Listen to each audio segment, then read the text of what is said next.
Hey, what's up there, fellow nerds out there in Nerdland? It's Monty checking in with you guys for Nerd Era, where nerd culture reigns supreme. It's my weekly check-in and review for Gotham, which aired last night, Monday night, at 8 p.m. on Fox. That's its regular showtime. So I'm here to talk to you guys what I thought about that episode. I have to honestly say, my personal opinion, you guys can agree or disagree, but in my personal opinion, I found this to be the strongest episode of the show so far. Based on last night's episode, it kind of feels like the show's starting to find its legs a little bit.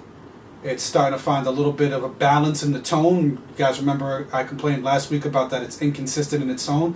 But last night it seemed to be kind of fairly well balanced in that tone. And it really did kind of like come into its own a little bit.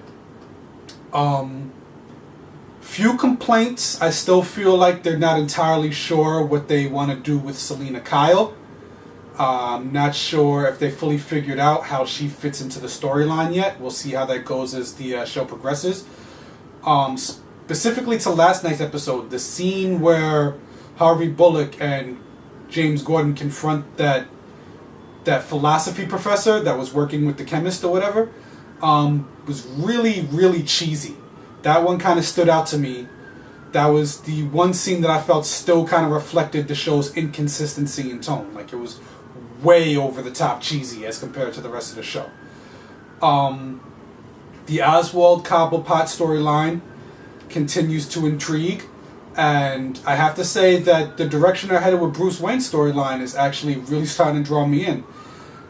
Starting to feel less and less like Bruce Wayne is kind of like they didn't know what to do with him.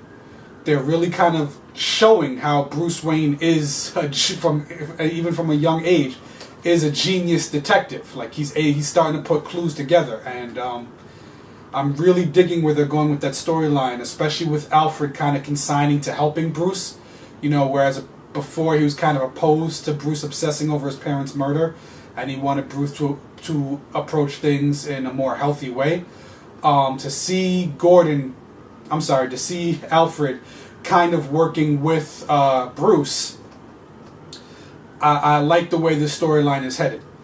The Fish Mooney storyline, I could give or take. The whole thing about her molding that singer into a weapon to take down Falcone, that ending seemed very, again, kind of cheesy to me. I was hoping that maybe that it'll be revealed that Falcone kind of is aware of what's going on, and that whole, love-struck puppy thing he had going on at the end will just be a ruse, and him kind of playing into it. Because I didn't like, if they're serious about that, if they're serious about the way that Falcone reacted to the singer kind of playing him and doing the whole thing with the opera singing and everything like that, if they're serious about Falcone being kind of love-struck with her, I tell you, I'm not going to be digging that subplot at all. I think that they need to move away from that as quickly as possible if it's not like a ruse on Falcone's part. Another thing, I like the little Easter egg. They talked about Venom.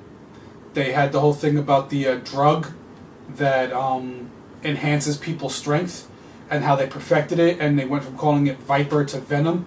Very awesome Bane Easter egg. So I was digging that. So yeah, I feel like the show finally kind of had some oomph to it. Kind of finally found its legs a little bit, found its footing.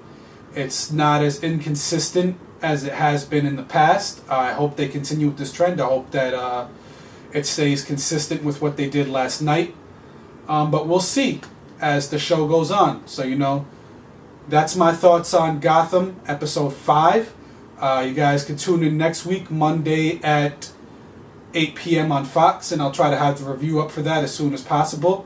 Definitely within the next day, so by next Tuesday you'll see what I think about the next Monday show. So, see Monty, again, checking in with Nerd Era, where nerd culture reigns supreme.